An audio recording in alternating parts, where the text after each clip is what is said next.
It started with the perfume.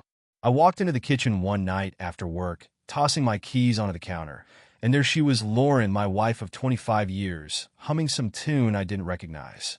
She turned, smiled, and kissed me on the cheek like she always did. But this time, it wasn't her smile that caught my attention. It was the scent. Lauren didn't wear perfume. At least she hadn't in years. Yet here she was, smelling like something you'd find in the handbag of a woman half her age. "What's that smell?" I asked, keeping my tone casual. "Oh," she said, brushing me off. "I stopped by the mall. Got a free sample." I replied, watching her closely. She didn't meet my eyes. I wanted to believe her, but my gut was telling me something else entirely. You see, I'm not the kind of man who jumps to conclusions. Life's taught me to keep my cool, to wait and see. But Lauren wasn't making it easy. The late nights, the locked phone, the way she'd been traveling more and more for work. And now, the perfume. That's the thing about lies. They're like puzzle pieces. One by one, they don't look like much. But when you start putting them together, you see the picture. And I didn't like the picture I was starting to see. That night, I went to the tap room, my usual spot, to think things through. It wasn't a place for drunks or troublemakers. It was a place for men like me, guys who worked hard, played by the rules, and came here for a cold beer and a little peace. Joe, the owner, greeted me with a nod as I slid onto my usual stool. Across the room, Megan was serving a table, her dark hair tied back, her sharp eyes catching everything. Megan was different, not just beautiful, but composed in a way that reminded me of what women used to be like before everyone was glued to their phones. There was a strength about her. I respected her, maybe even admired her. "Wally," came a voice from behind me. I turned to see Jim, a guy who'd been around the neighborhood forever. He was leaning against the bar like he had something on his mind. "What is it, Jim?" I asked, taking a sip of my beer. He gave me a look, a mix of pity and hesitation. "You know, Wally, there's talk going around. About Lauren." My stomach tightened, but I kept my expression neutral. "Talk? What kind of talk?" Jim hesitated, then leaned in closer. "They're saying she's been spending a lot of time with her boss. You know, Henry." I didn't say a word, just stared at him until he looked away. "Look," he said, holding up his hands.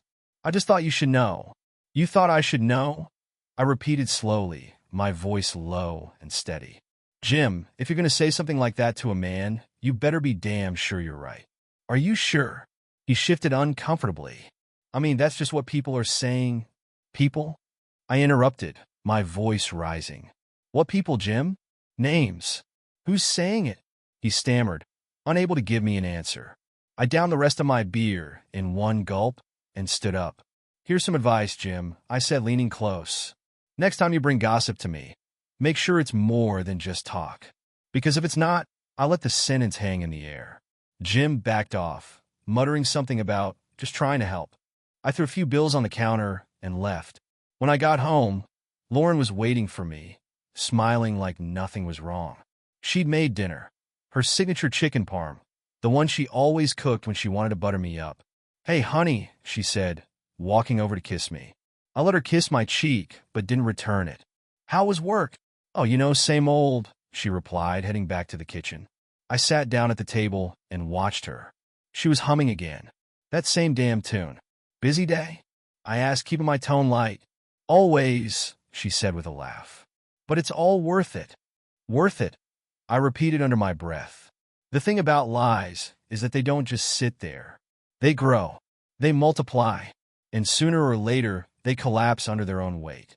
I didn't have all the pieces of the puzzle yet, but I was going to get them.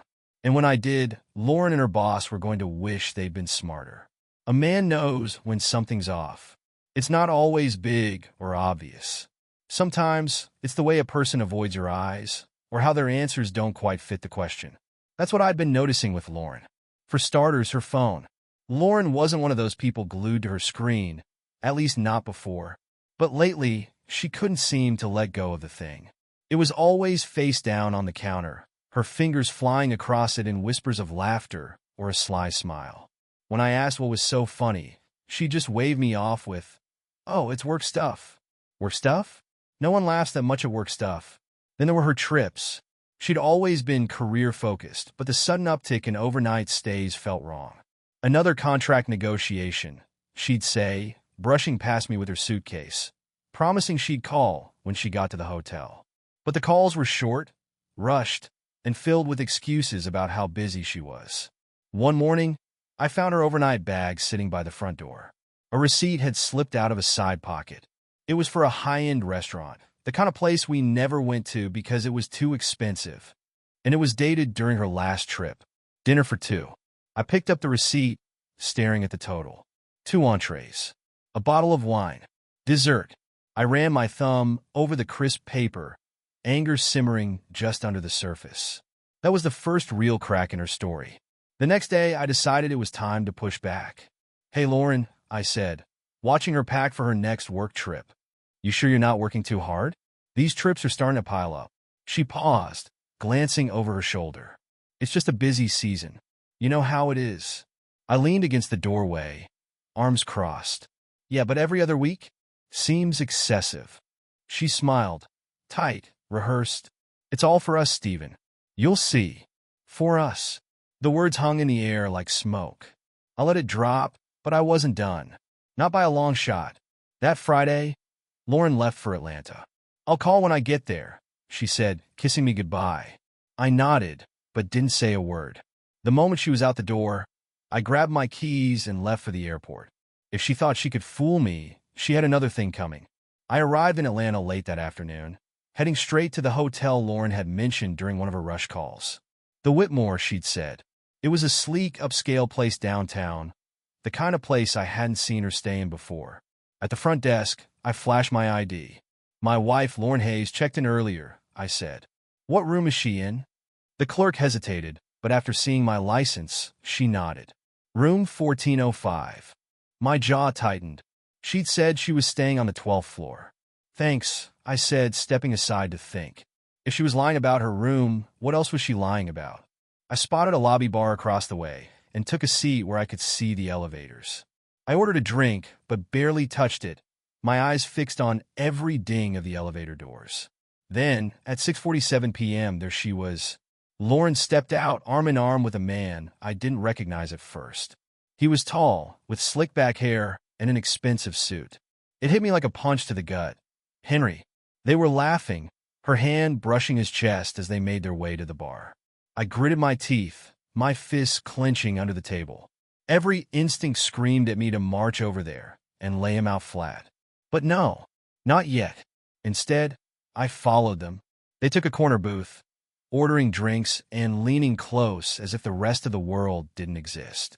Henry whispered something in her ear, and she laughed, a laugh I hadn't heard in years.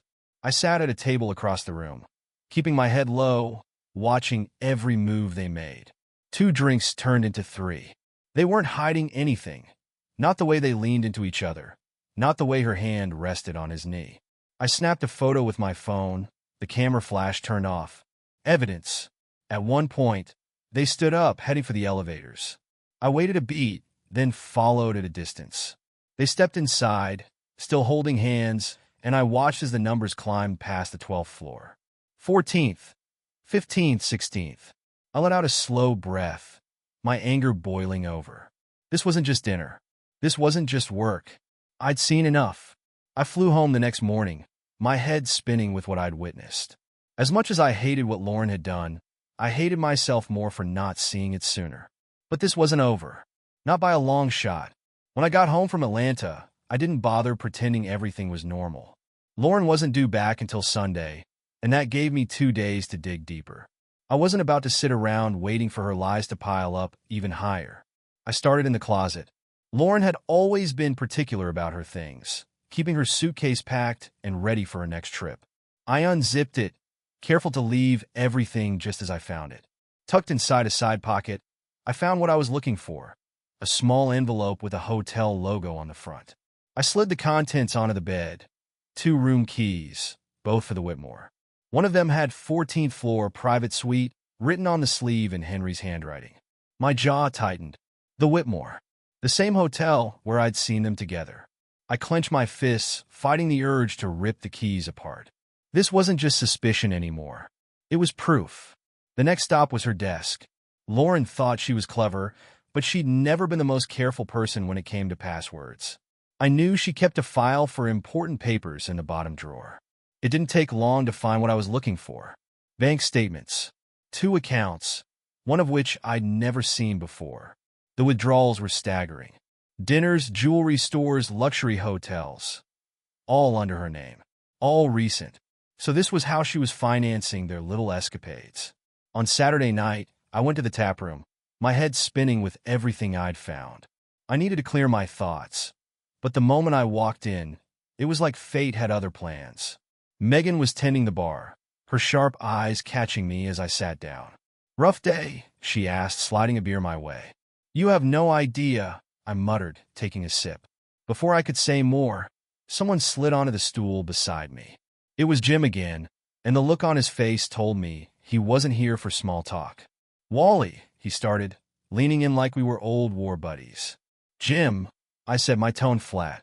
"I need to tell you something," he said, lowering his voice. "About Lauren." I turned to him, my eyes narrowing. "What about her?" Jim hesitated, but the words tumbled out anyway. "It's been going on for months. Everyone at her office knows. Hell, even some of your friends know. They just didn't want to get involved." I felt my grip tighten around the beer glass. "Everyone knows?" He nodded. "Her boss, Henry, isn't exactly discreet. People talk." My jaw clenched as the room seemed to close in around me. Months.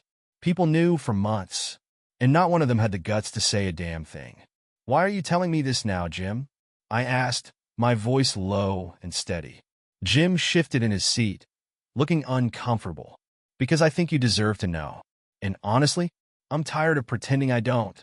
I downed the rest of my beer, slamming the glass onto the counter. "Thanks, Jim. Next time, try telling me before half the town knows." I stood and threw some cash on the bar, heading for the door. "Wally," Megan called after me, but I didn't stop. I had work to do. On Sunday, Lauren came home late.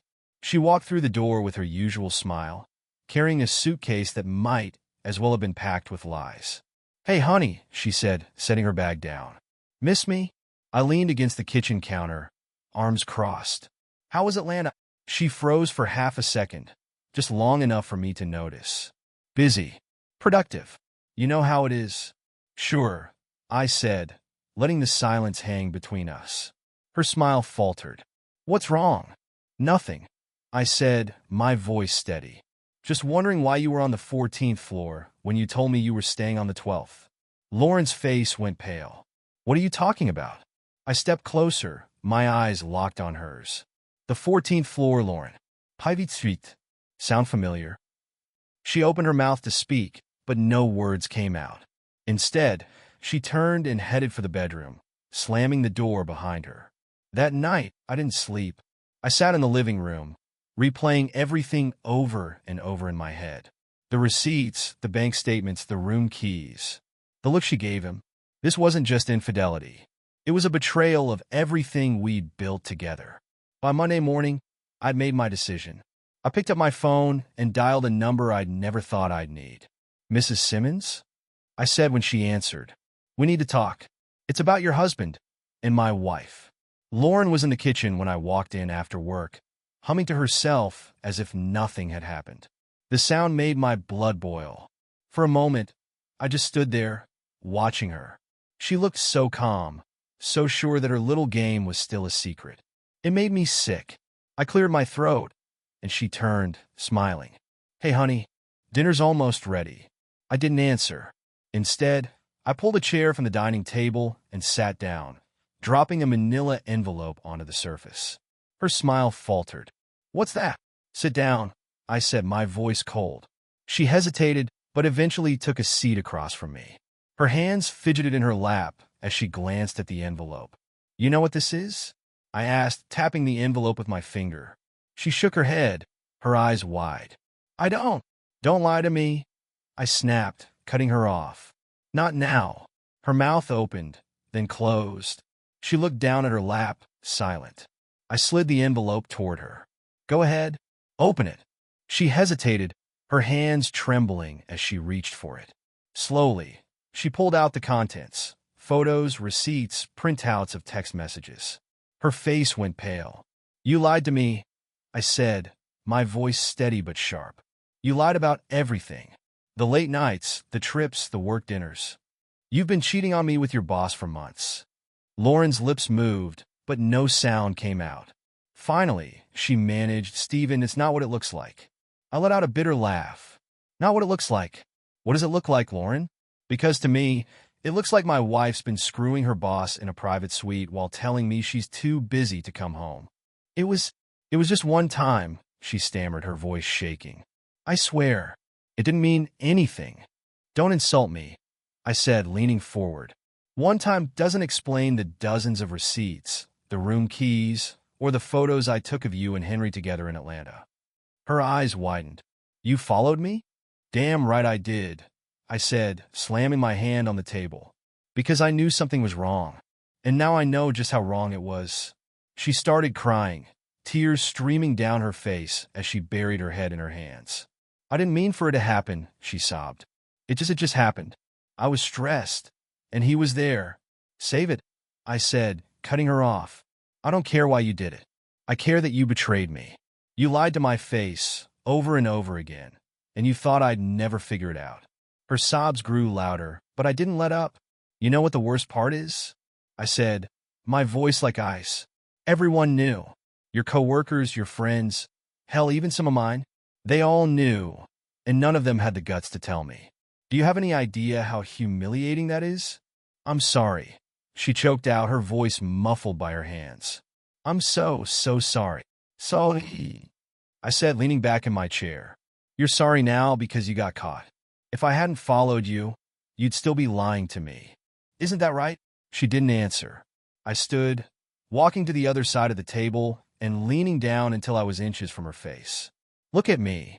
She raised her head slowly, her tear-streaked face trembling with fear. "It's over, Lauren," I said. "I'm done." For a moment, there was nothing but silence. Then, her expression changed. The tears stopped, and something else crept into her eyes, desperation. "You can't leave me," she said, her voice shaking but defiant. "We've been together for 25 years. We can fix this, Stephen. We can go to therapy, work through it." I laughed, shaking my head. "Therapy? You think therapy is going to fix this? You think I can just sit in a room and listen to some stranger tell me why I should understand why my wife decided to sleep with her boss? Not a chance." She reached for my hand, but I pulled away. "Please," she said, her voice breaking. "I love you, Stephen. I never stopped loving you." "Love?" I said, my voice rising. "You call this love?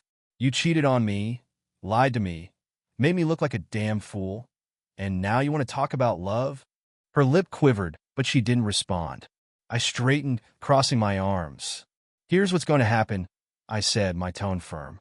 "You're going to sign the divorce papers, and you're going to do it quietly. No fights, no motives. If you even think about making this messy, I'll make sure everyone you know sees those photos. Your friends, your family. Hell, I'll even send them to your church group." Her eyes widened in horror. "You wouldn't." "Try me," I said, staring her down. "Do you really want to find out?" She sat back, her shoulders slumping in defeat. "That's what I thought," I said.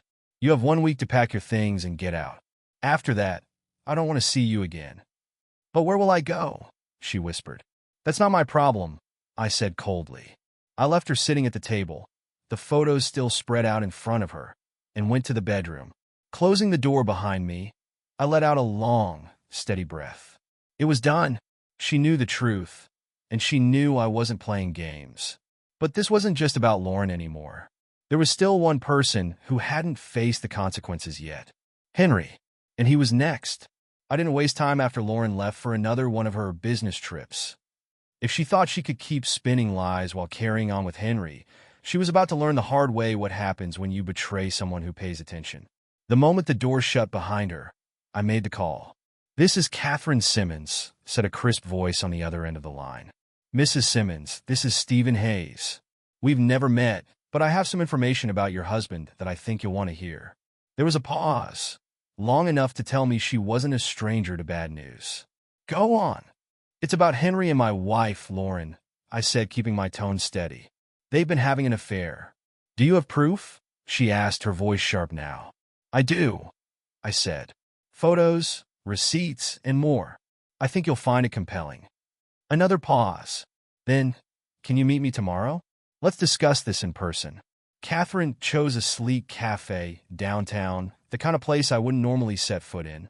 When I arrived, she was already seated at a corner table, impeccably dressed and radiating a no-nonsense demeanor. You must be Stephen, she said as I approached. That's me, I replied, shaking her hand before sitting down.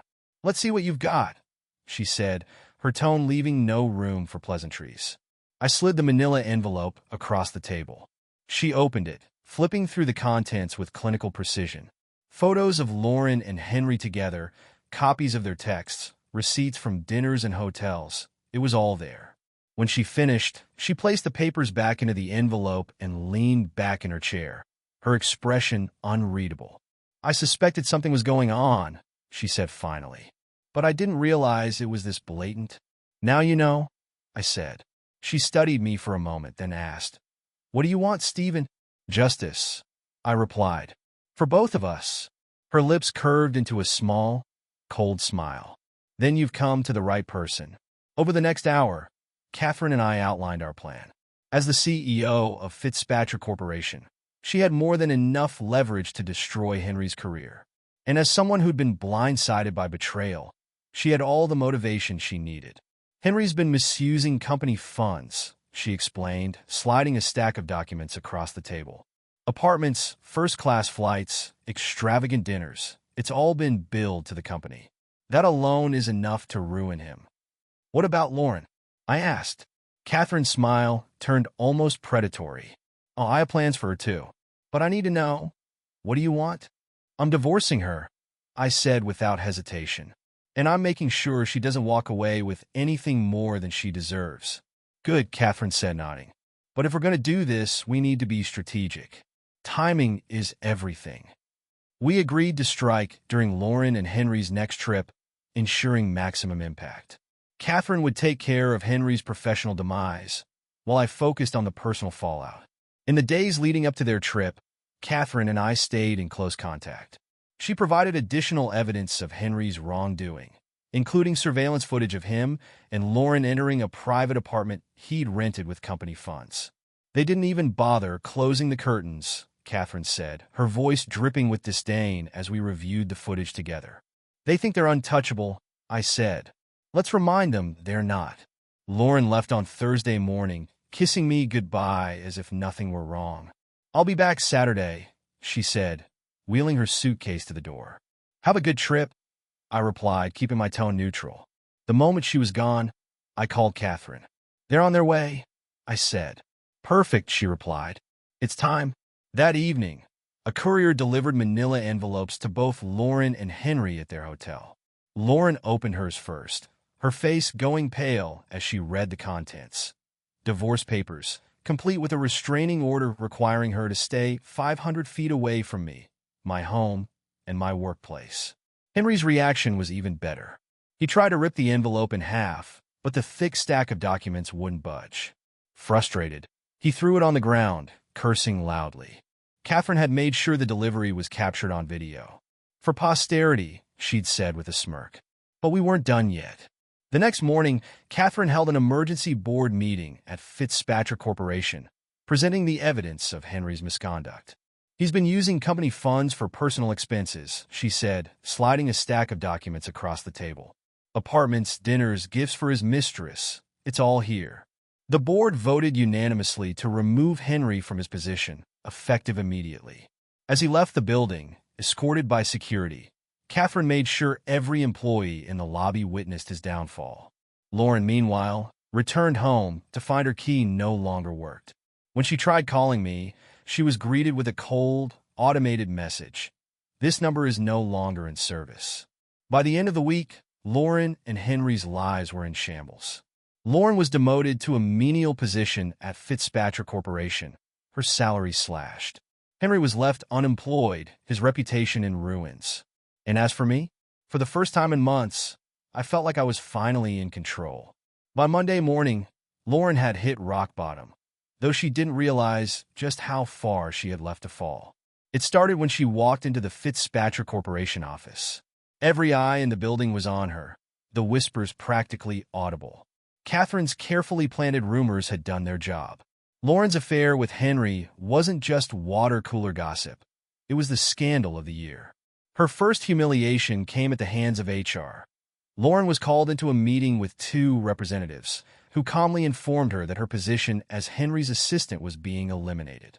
"But I've been with this company for years," Lauren stammered, her voice shaking.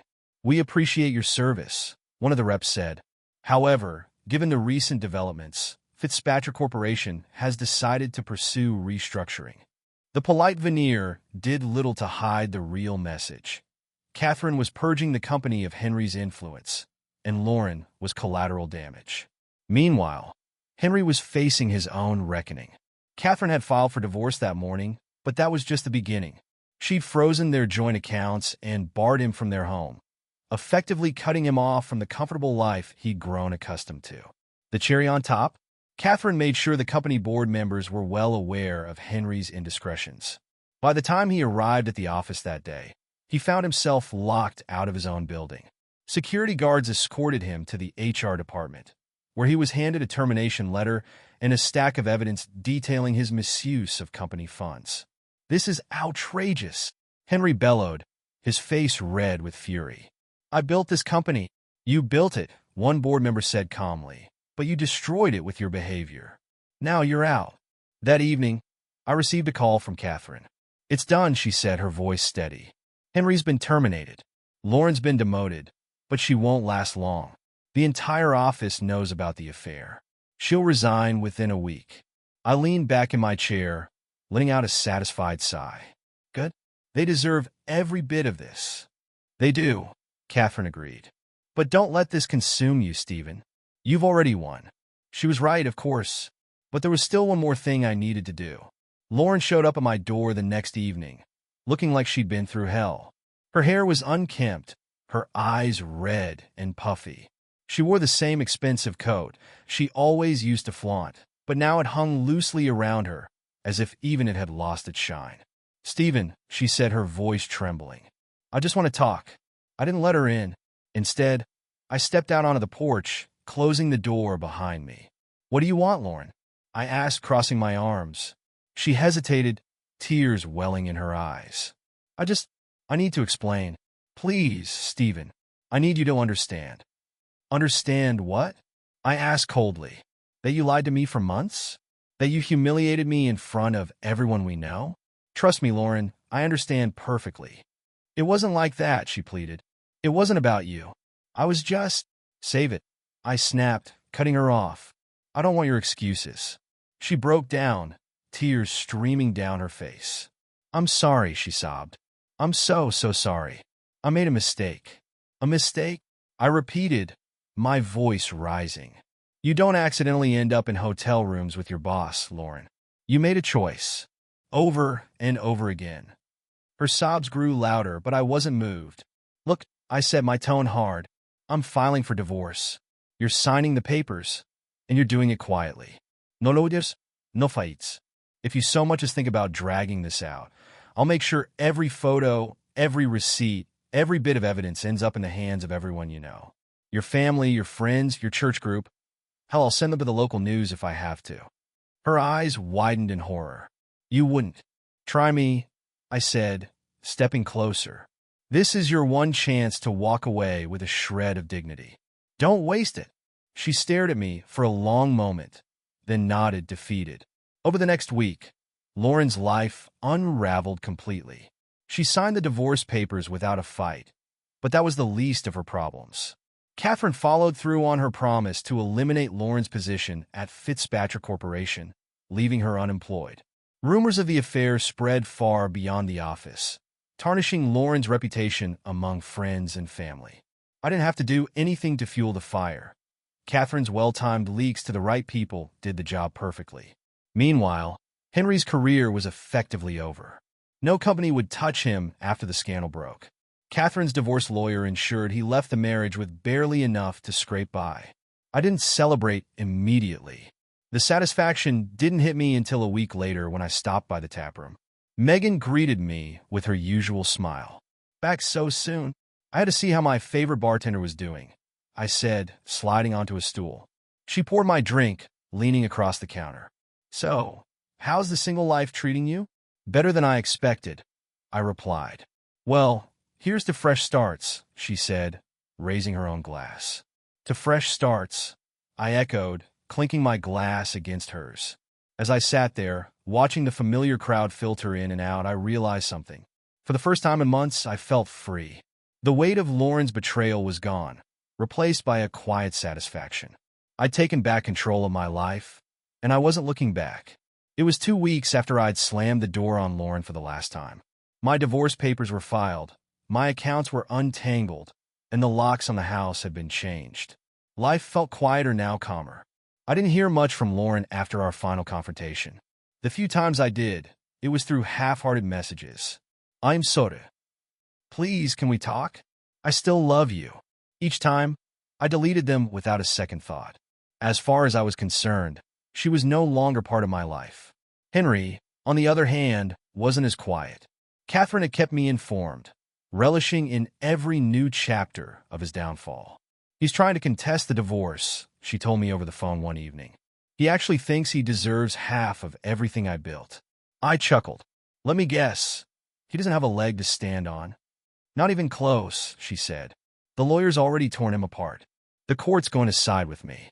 Hearing about Henry's continued misfortune didn't bring me the same satisfaction it once did. The anger I'd carried for so long was starting to fade. What was left felt emptier. One morning, I received an unexpected call from Catherine. "I need to see you," she said. "Is something wrong?" I asked. "Just meet me at Verity Cafe. Noon." Her voice gave nothing away, but the urgency piqued my curiosity. When I arrived, Catherine was already seated, a folder in front of her. "Stephen," she said, gesturing for me to sit. "What's this about?" I asked. She slid the folder across the table. "Take a look." I opened it, scanning the contents. Emails, memos, photos. At first, I didn't understand what I was looking at, but then it hit me. These weren't just documents incriminating Henry. There was evidence tying Lauren to some of Henry's financial misconduct. Transactions she'd signed off on, accounts she'd helped obscure. "This could ruin her," I said, looking up at Catherine. She nodded. "It could, but that's not why I'm showing it to you." "Then why?" Catherine sighed, folding her hands on the table. "I thought you should know the full story.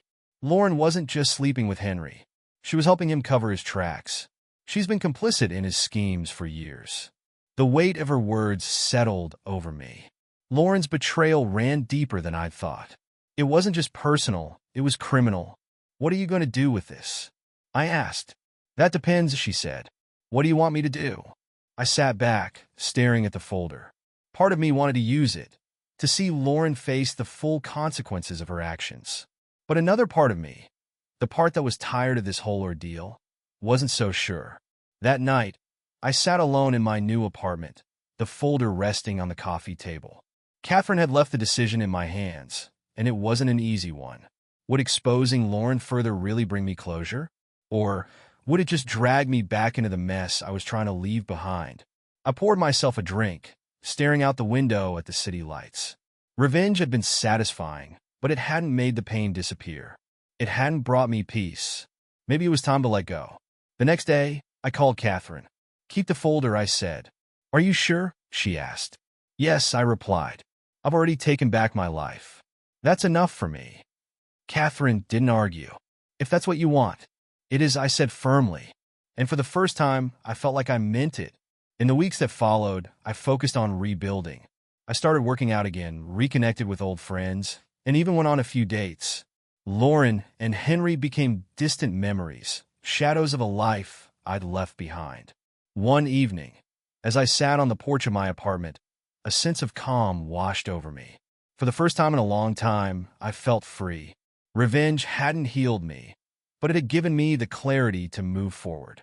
And that was all I needed. Sitting on the balcony of my apartment one quiet evening, I thought about how far I'd come.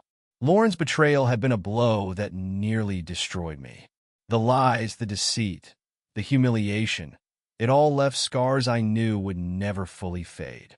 For months, I let my anger consume me, driving me to dismantle her life and Henry's piece by piece. And while it was satisfying in the moment, it wasn't the closure I'd expected. True closure, I realized, came not from revenge but from reclaiming my life.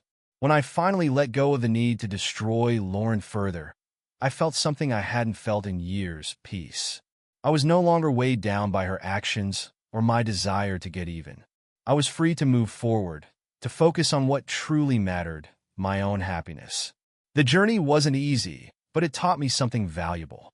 Betrayal can break you if you let it, or it can be the catalyst for change, a chance to rebuild stronger than before.